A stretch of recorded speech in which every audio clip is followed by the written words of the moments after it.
இந்த உலகத்தில் மனிதன் சந்திக்கும் பெரும்பாலான பிரச்சனைகளுக்கு ஒரு பொதுவான காரணம் இருக்கிறது. அது வெளியில் இல்லை, நம்முள் உள்ளது. அந்த காரணம் என்ன தெரியுமா?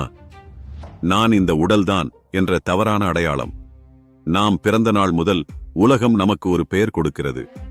ஒரு குடும்பம், ஒரு சமூகம், ஒரு அடையாளம் கொடுக்கிறது. அதற்கு பிறகு நாமும் மெதுவாக நம்ப ஆரம்பிக்கிறோம். நான் இந்த உடல், நான் இந்த மனம், நான் இந்த வாழ்க்கை கதையின் கதாபாத்திரம். ஆனால் அஷ்டவக்ர கீதா மிகவும் ஆழமான ஒரு உண்மையை சொல்கிறது. அது என்னவென்றால், நீங்கள் இந்த உடல் அல்ல, நீங்கள் இந்த மனமும் அல்ல, நீங்கள் சுத்த சாட்சியான சித்தம். இதை ஒரு எளிய உதாரணத்தால் புரிந்து கொள்ளலாம். வானத்தை நினைத்துப் பாருங்கள். வானத்தில் மேகங்கள் வரும், போகும். சில நேரங்களில் கருமேகம் இருக்கும், சில நேரங்களில் மழை பெய்யும், சில நேரங்களில் முழு வெளிச்சம் இருக்கும். ஆனால் அந்த எல்லா மாற்றங்களுக்கும் நடுவில் வானம் மாற்றமடைகிறதா? இல்லை, மேகங்கள் மட்டுமே மாறுகின்றன. வானம் எப்போதும் அதேபோல அமைதியாக இருக்கிறது. அதேபோல் உங்கள் வாழ்க்கையில் எண்ணங்கள் வரும், போகும். சந்தோஷம் வரும், போகும்.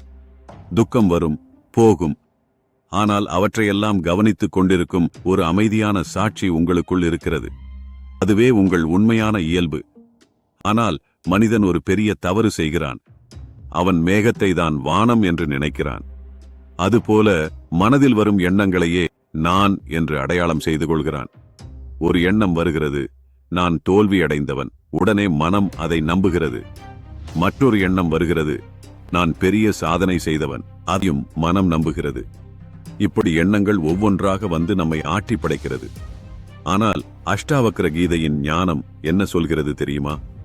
எண்ணங்கள் எல்லாம் வந்து போகும் அலைகள். ஆனால் நீங்கள் அலை அல்ல, கடல்.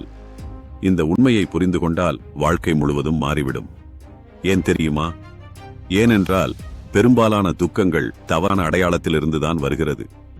உடலை நான் என்று நினைத்தால் வயது அதிகமானால் பயம் வரும். மனதை நான் என்று நினைத்தால் எண்ணங்கள் மாறும்போது குழப்பம் வரும்.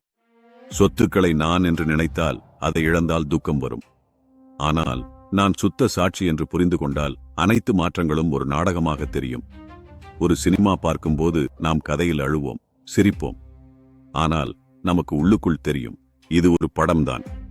அதேபோல வாழ்க்கையையும் சாட்சியாக பார்க்க ஆரம்பித்தால் ஒரு பெரிய சுதந்திரம் கிடைக்கும். இதுதான் அஷ்டாவக்ர கீதையின் முதல் பெரிய ஞானம்.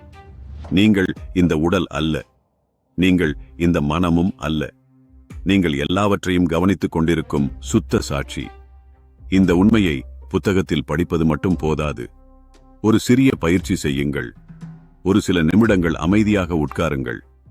மனதில் வரும் எண்ணங்களை கவனியுங்கள். அந்த எண்ணங்களை தடுக்க வேண்டாம், அதை பிடிக்கவும் வேண்டாம். வெறும் கவனியுங்கள். அப்போ உங்களுக்கு மெதுவாக புரியும், எண்ணங்கள் ஒரு ஓட்டமாக வருகிறது. ஆனால் அவற்றை கவனித்துக் கொண்டிருக்கும் ஒரு அமைதி உங்களுக்குள் இருக்கிறது. அந்த அமைதியே உங்கள் உண்மையான இயல்பு. அதை உணர்ந்தால் வாழ்க்கை முழுவதும் மாறிவிடும். அதனால் அஷ்டாவக்ர கீதையின் முதல் பாடம் மிகவும் எளிமையானது. நீங்கள் தேடிக்கொண்டிருப்பது வெளியில் இல்லை, நீங்கள்தான் அந்த சுத்த சாட்சி. இந்த உண்மையை மெதுவாக சிந்தியுங்கள். ஒரு நாள் அது அனுபவமாக மாறும்.